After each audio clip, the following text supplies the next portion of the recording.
Bonjour à toutes et à tous et bienvenue dans FSBK 360 pour la dernière de la saison.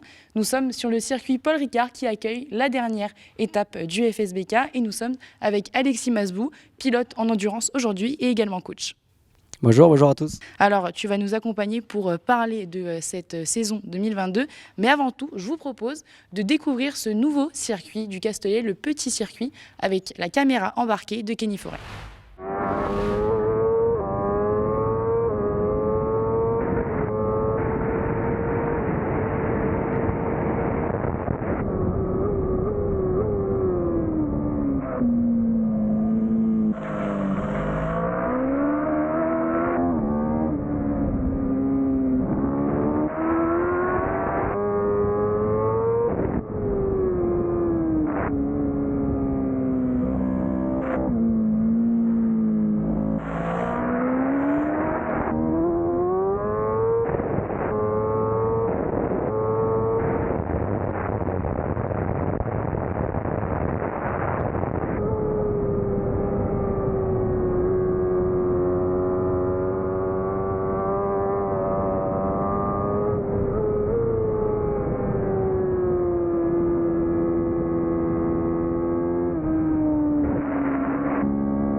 On va commencer notre petit tour d'horizon par les Supersport 600 et surtout le deuxième titre d'affilée de Valentin Debise qui tire le championnat vers le haut.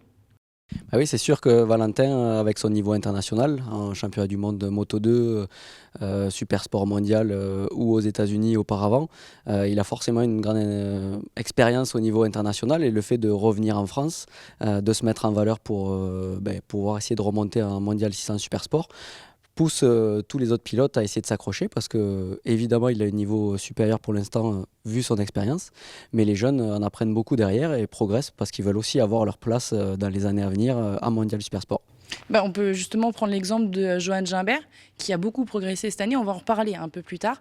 Et Johan qui l'année dernière était en Supersport 300 mondial et qui cette année est passé en Supersport 600 mais est revenu en France, c'est un choix qui peut paraître étrange. Alors peut-être que de l'extérieur, faire le pas arrière de revenir en championnat de France est du moins bien, mais dans les faits, pas du tout, parce que le championnat de France 600 est un championnat très relevé. Il n'avait peut-être pas les opportunités qui lui permettaient de se mettre en valeur en mondial 600 Supersport, et du coup venir dans un championnat national qu'est la France et qui est reconnu par plein d'autres championnats comme une belle épreuve nationale, ça peut lui permettre de se remettre en valeur dans cette catégorie-là pour rebondir ensuite en 600 Supersport mondial dans les années qui arrivent. Et d'ailleurs, regardons ce qu'il s'est passé en Supersport 600 ce week-end. Le fait marquant en Supersport 600, c'est l'absence de Valentin Debise, sacré champion à Carole. L'Albigeois revient avec nous sur son titre. C'est vrai que les objectifs côté 600 cm3 ont été remplis. J'ai remporté les 12 courses sur 12 en championnat de France. J'ai également remporté la victoire. Donc j'ai participé à la wildcard 2 semaines auparavant à Magny-Cours avec le GMT 94. Donc ça s'est super bien passé avec une 4e place. J'aurais pu, si j'avais pas raté ma qualif, j'aurais pu accrocher un podium. Mais du coup, c'était vraiment une super expérience. Et j'ai montré vraiment ce que j'étais capable de faire et je pense que j'ai mis les chances de mon côté pour avoir un guidon l'année prochaine.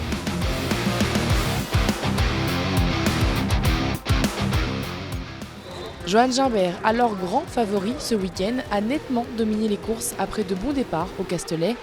Le numéro 77 remporte ses premières victoires dans la catégorie en réalisant un doublé. Mathieu Luciana, à l'aise sur le circuit, monte sur la 2e marche du podium en course 1 et la 3e l'après-midi. Pour un petit point, il reprend la 6e place au championnat à Bartholomé-Perrin qui signe lui son tout premier top 3 en manche 1. Avec une 2e place, Enzo de la Vega signe son meilleur résultat de la saison pour la dernière course de l'année. Et rebondissement au championnat Challenger, Arrivé avec 32 points d'avance, Mathieu Gregorio, toujours blessé à la main, chute dans les 2 courses. Malgré une 5e place le matin pour limiter les dégâts, il ne peut repartir l'après-midi. Il voit alors Johan Gimbert être titré pour 7 points.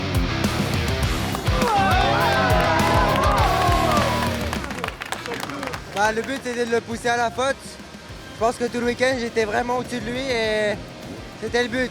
Moi je visais pas ça de base, mais le but c'était de pousser le plus de pilotes de devant à la faute en étant devant, et c'est chose faite. Je suis très content de moi et de mon équipe.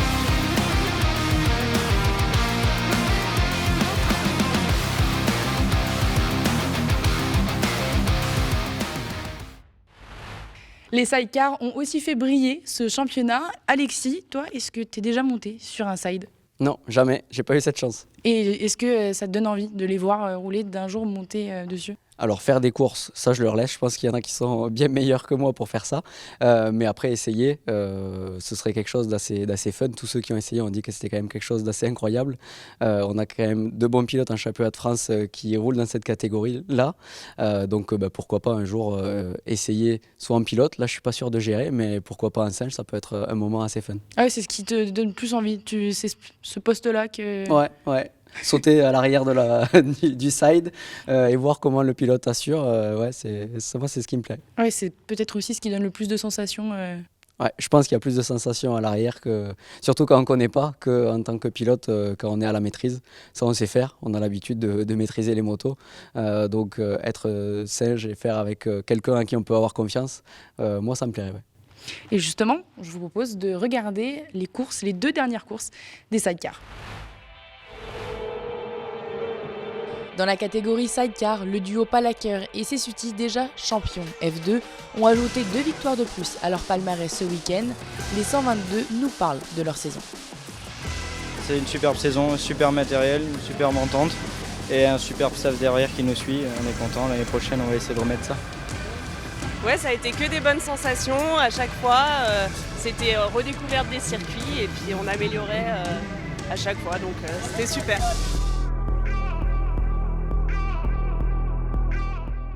Rien ne les arrête, le père et le fils Peugeot remportent les 2 courses au Castellet. Le sidecar 41 de Wissen et Salmon termine 3e le samedi et 2e le dimanche. Avec leur Yamaha, Perilla et Cotchamp font 2e en manche 1 et montent sur la 3e marche du podium l'après-midi. Grâce à leurs résultats, les 52 sont sacrés champions de France à l'issue du week-end. On a travaillé dur jusqu'au bout, on a fait du mieux qu'on pouvait et puis ça a matché. Voilà, oui, on a essayé de tout mettre de notre côté. Le frère Agent, qui est le mécano, a fait encore un super travail. On a du top matos. Ça nous a permis d'être au top toute l'année. C'est bien, c'est parfait.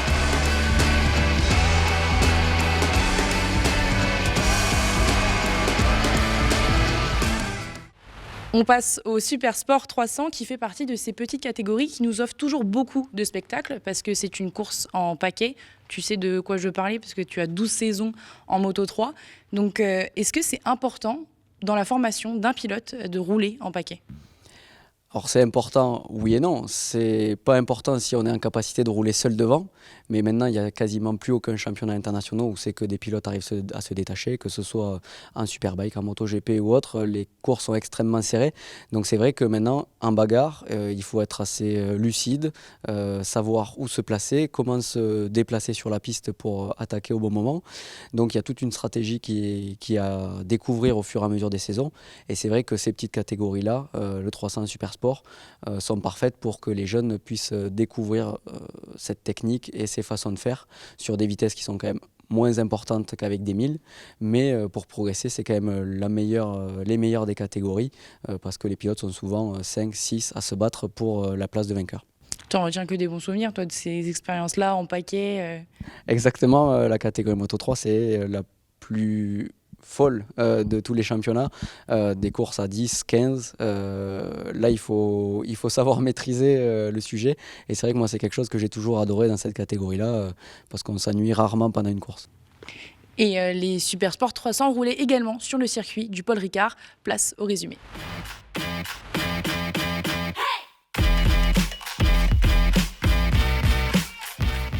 Titré Enregistré à Carole il y a un mois, Enzo Damani est le champion de France Super Sport 300. Le numéro 13 est fier de sa saison. C'est vrai que c'est du boulot pour être champion de France. Donc ouais, c'est vrai que je suis vraiment content d'avoir ce titre à ma portée, on va dire. Et ouais, c'est du boulot, donc je suis très content. Parti de la pole position le matin, le 72 David Dacosta termine 3e. Justine Pedemonde confirme sa progression en montant sur la 2e marche du podium, son premier cette saison. Pour lui aussi, c'est une première. Orest Bass remporte la course avec 2 secondes 4 d'avance et Théo David gagne en Challenger. En manche 2, le numéro 99, Loris Chédron, monte sur la 3e marche du podium. Parti de la 3e position, le pilote FT Racing Evan Plindou s'impose. Théo David fait le doublé en Challenger. Et après rectification, c'est Théo Toveron qui est sacré champion de France Super Sport 300 Challenger. C'était super serré tout le long du championnat. Je félicite Evan parce qu'il a été solide, très solide tout le championnat.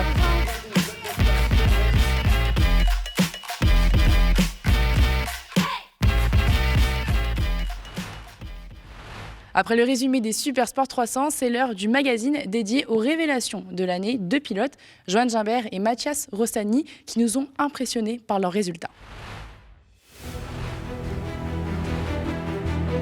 J'ai toujours su que je voulais être pilote moto. Mon rêve, c'est d'être champion du monde un jour. Là, dans ma tête, pour moi, c'est premier ou rien. Mathias Rostani et Johan Gimbert se sont révélés cette année. Ce dernier a fait le choix audacieux de quitter le mondial Super Sport 300 pour revenir en France dans la catégorie Super Sport 600. C'est vrai que le temps d'adaptation a été très court. Je me suis vite fait à cette moto et j'ai tout de suite été performant. Mais il manquait 2-3 petites bases comparées à cette année que j'ai pu améliorer, quoi. J'ai dû m'adapter parce qu'en 300, tu sais que quand tu es derrière, tu as l'aspiration, tout ça. Ici, en 600, ça joue un peu moins. Les séances, c'est pas du tout les mêmes qu'en mondial. La qualification, c'est pas la même. Les courses, c'est un peu différent aussi. Mais je m'y suis vite fait et puis je trouve ça cool en chemin de France, j'aime bien, je me sens à l'aise.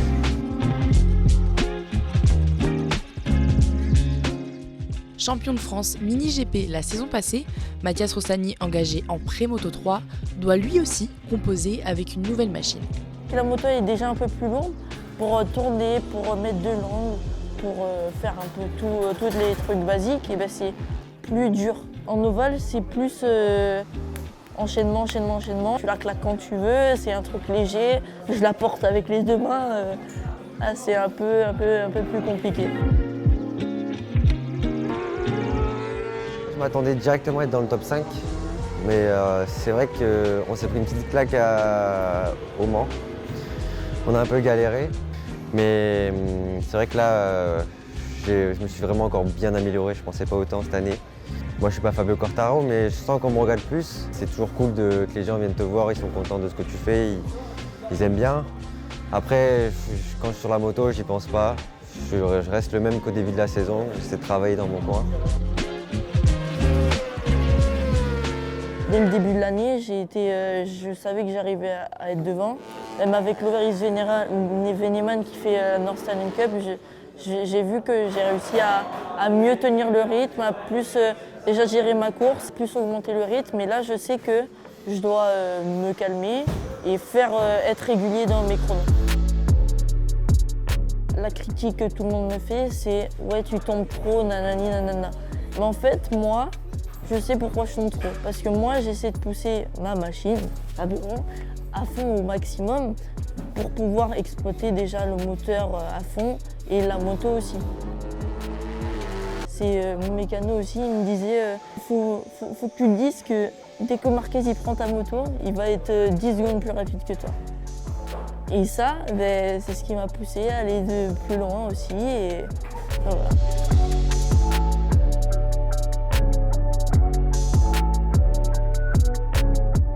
Une année où le 77 a également travaillé son mental. J'étais quelqu'un de beaucoup de rage au début de l'année. Quand ça allait pas, je rentrais, j'étais énervé. Et on va dire que c'est le point où je me suis vraiment bien amélioré. sur la canalisation de soi-même, rester calme quand ça va pas, rester concentré quand ça va bien. Tout ça, j'ai évolué, quoi. L'année prochaine, je veux être au-dessus de tout le monde, je veux être vraiment un gap au-dessus comme Valentin l'a été cette année. Et le but, c'est de tout gagner.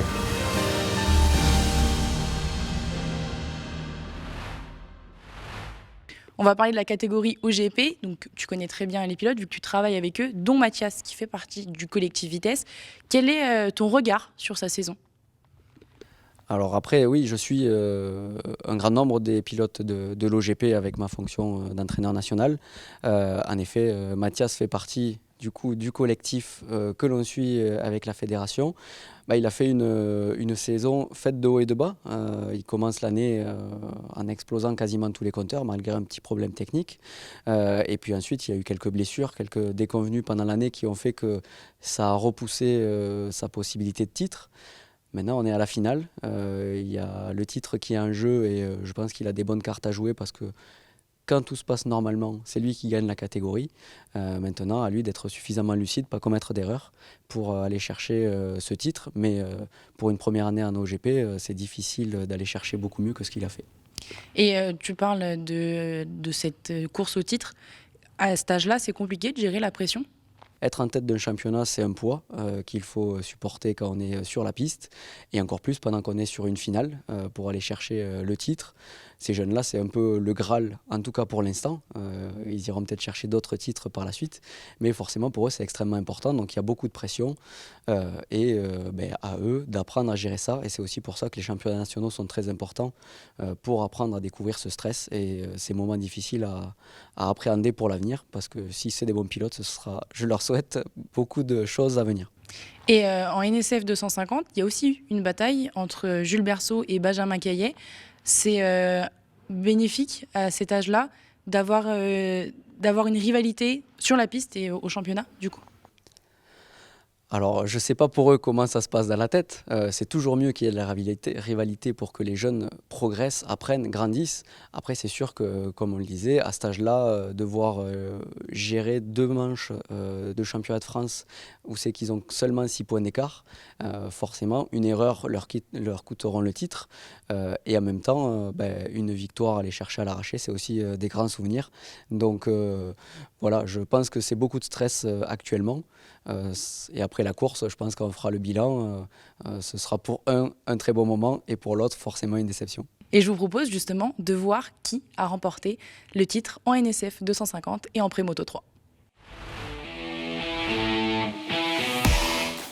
En OGP, les 2 titres se jouaient aussi lors de cette dernière journée. En Prémoto 3, Henri Mignot monte sur la 3e marche du podium. Devant lui, un duel s'installe entre Rémi Sanjuan et Mathias Rostani. Le numéro 126 s'incline et termine 2e, tandis que le numéro 13, Rossani, l'emporte et reprend l'avantage pour 2 points au championnat sur Mazis. En NSF 250, la lutte entre Benjamin Caillet et Jules Berceau était aussi de mise. Le numéro 6 termine finalement 3e. C'est Elliot Cassigian qui suit à la 2e position. Jules Berceau reprend les commandes du championnat pour 3 points avec une nouvelle victoire. Lors de la 2e course, Mathis Fargier monte sur la 3e marche du podium des Prémoto 3.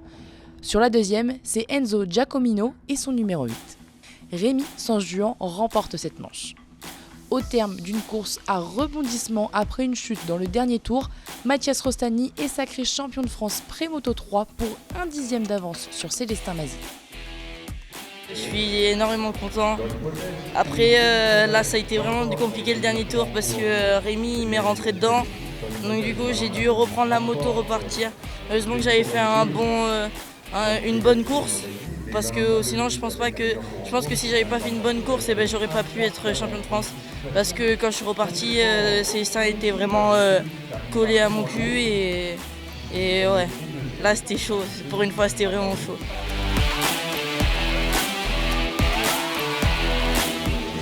Après avoir fait cavalier seul, Evan Boxberger s'impose en NSF 250. Derrière lui, une course folle a lieu. Il a fallu attendre le dernier tour pour connaître le dénouement du championnat entre Jules Berceau et Benjamin Caillet. Elliot Cassigian s'intercale entre les 2 hommes et prend la 3e place. Et c'est Berceau qui est deuxième et est donc sacré champion de France. Benjamin Caillet est quatrième.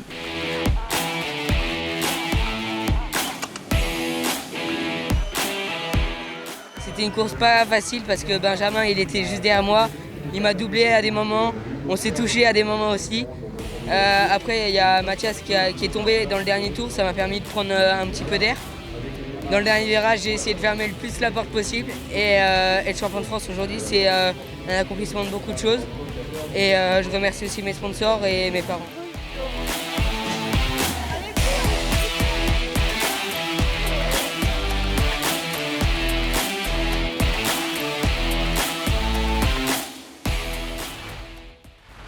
Nous allons aussi parler du Superbike. Bien sûr, on n'avait pas oublié cette catégorie, c'est la dernière.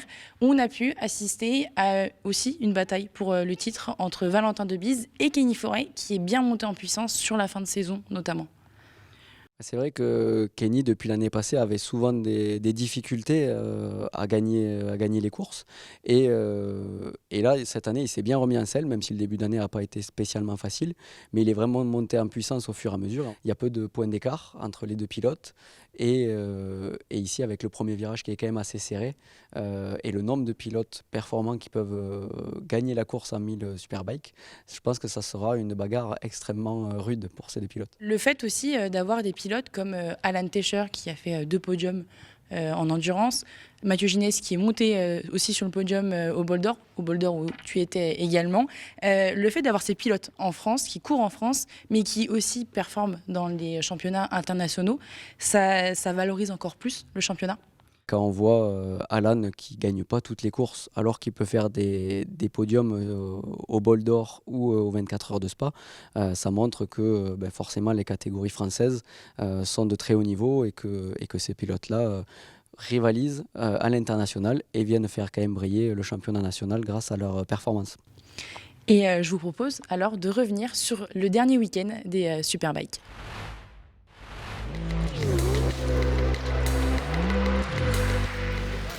Pour lui aussi, le dénouement du championnat s'est déroulé à Carole. Martin Renaudin, champion de France Superbike Challenger, nous parle de son année. Je ne m'attendais pas à avoir un gap aussi grand par rapport à ceux qui étaient derrière moi.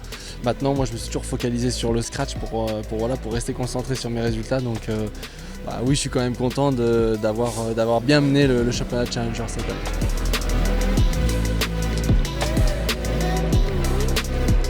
La finale de la catégorie Superbike se jouait ce dimanche. Avec 19 points d'avance sur Kenny Forêt, l'objectif de Valentin Debise était de gérer sa course sans accroc.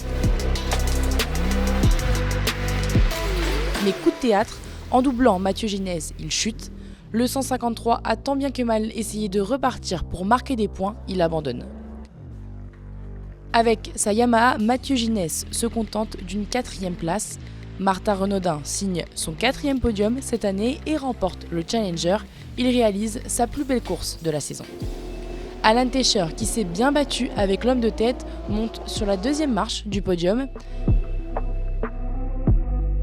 Devant, Kenny Forêt profite des déboires de Valentin Debise et grâce à sa victoire reprend la tête du championnat pour 5 points.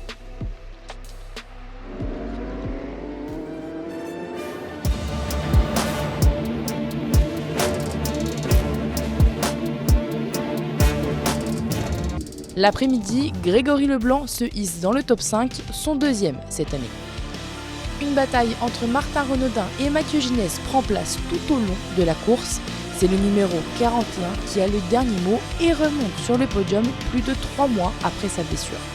Martin Renaudin termine lui en 4e position.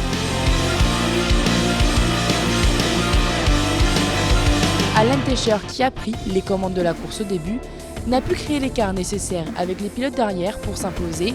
Il réalise une belle 2e place.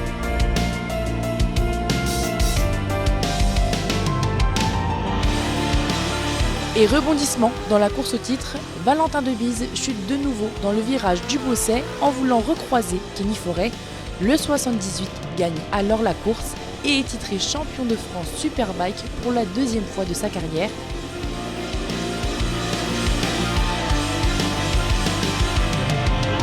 Il fallait gagner les 2 courses, on a fait le job. Malheureusement lui, il a chuté, on est champion, c'est le principal. Et pour revenir sur ta saison, parce que tu es monté en puissance tout au long de cette saison. On a surtout fait un faux pas à l'Hénon. On avait 60 points de retard. Aujourd'hui on est champion, donc comme quoi faut jamais arrêter d'y croire. Et en poussant tout le temps, le travail paie toujours.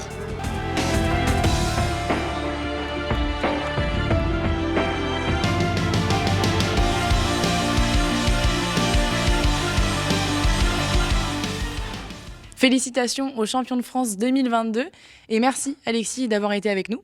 Merci beaucoup et félicitations à tous les champions. Et merci aussi à vous d'avoir suivi tout au long de la saison le championnat. On se retrouve en 2023 pour une nouvelle saison Superbike. À bientôt.